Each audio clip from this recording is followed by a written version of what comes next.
반도체와 나스닥은 하락했습니다. 다우는 신고가를 이어갔고 빅테크와 반도체를 제외한 대부분 섹터가 상승했습니다.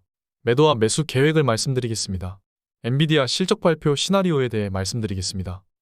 TQ는 3% 가까이 하락했고 테슬라는 캐나다의 중국산 전기차 100% 관세 소식에 더 크게 하락했습니다. 속슬은 엔비디아와 반도체 섹터 하락으로 무려 7.5% 폭락했습니다. USD는 5% 가까이 하락했습니다. 엔비디아는 2.25% 하락했습니다. 장 초반에 130불을 터치했지만 결국 벽을 넘지는 못했습니다.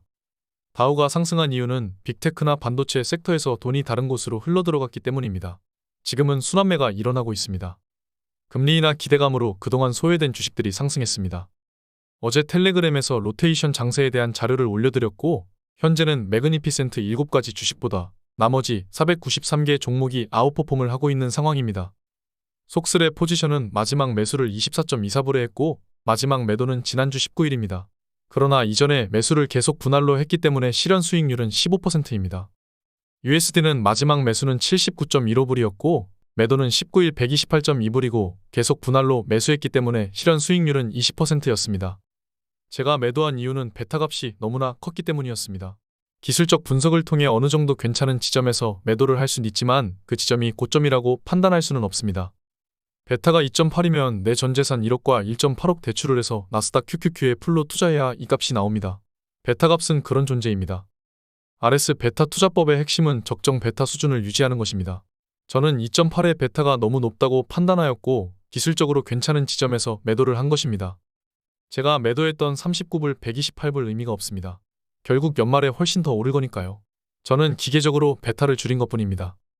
현재 속슬 37불, USD 124불입니다. 더 하락하면 저는 오히려 매수할 계획입니다. 현재 RS 베타는 2.32이고 더 하락하면 베타가 더 줄어들게 되어 있습니다. 이러면 자연스럽게 매수를 더 할 수밖에 없습니다. 베타가 1이라면 전재산 1억을 QQQ 올인해야 되는 수치입니다. 시장이 오르면 그만큼 내 전재산은 오르고 하락하면 그만큼 하락하죠. 상승장에서 추천 베타는 2 이상입니다. 현재 제 베타는 2.32입니다. 시장이 1% 오르면 내 전재산은 2.32% 오르고 시장이 1% 하락하면 내 전재산은 2.32% 하락하는 것입니다. 무료로 공유드린 제 베타 계산기를 보면 현금이 약 6,300만 있습니다. 전체 자산은 주식 자산 1.5억에 더하면 2.18억이죠. 어제 하루 주식 자산은 480만이 하락했지만 전체 자산 대비하면 2.2% 하락입니다. 제 베타가 2.3이니까 얼추 비슷하죠. 이게 바로 베타 개념입니다. 만약 베타를 제가 줄이지 않았다면 어제 하락으로 480만원이 아니라 610만원이 하락했을 것입니다. 게다가 반도체 비중이 더 컸으니 하락률은 컸겠죠. 레버리지 투자는 이렇게 베타 관리가 필수입니다. 무지성으로 레버리지를 올인해버리면 자산이 매우 빨리 녹는다는 것은 베타를 제대로 관리하지 않기 때문입니다. 저는 여전히 경기업과 물가 다운을 외치고 있으며 정치적 이슈로 연말 버블 수준 상승이 있을 것이라고 생각합니다. 오를 것을 알고 있으면서도 아쉬운 가격에 팔아야 하고 기계적으로 사야 되는 것이 RS 베타 투자법입니다. 원칙을 철저하게 지켜야 되는 것입니다. 결국 시장의 모든 관심은 엔비디아로 쏠려 있습니다. 엔비디아는 130불 벽을 못 넘고 있는 모습입니다. 저는 지난주 엔비디아가 최초로 130불을 도달할 때 그때 매도를 한다고 말씀을 드렸죠. 8월 19일 RS 등급 이상 확인 가능한 주주서 아닙니다. 결국 엔비디아가 130불을 안정적으로 돌파하는지 안 하는지가 가장 중요한 판단이 될 것입니다. 저는 엔비디아가 130불을 돌파할 것으로 생각하고 있습니다.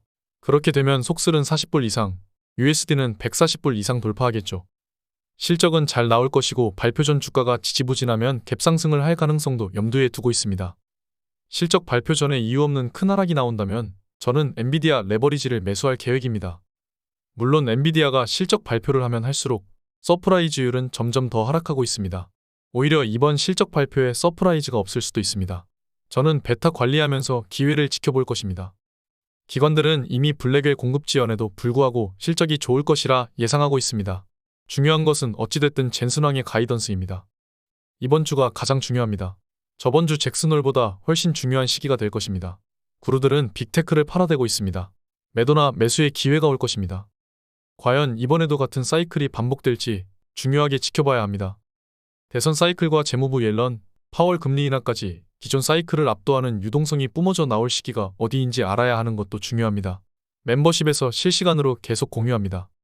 이번 주 매수와 매도도 실시간으로 멤버십 텔레그램에서 공개하겠습니다. 함께 하시죠. 오늘 여기까지 하겠습니다.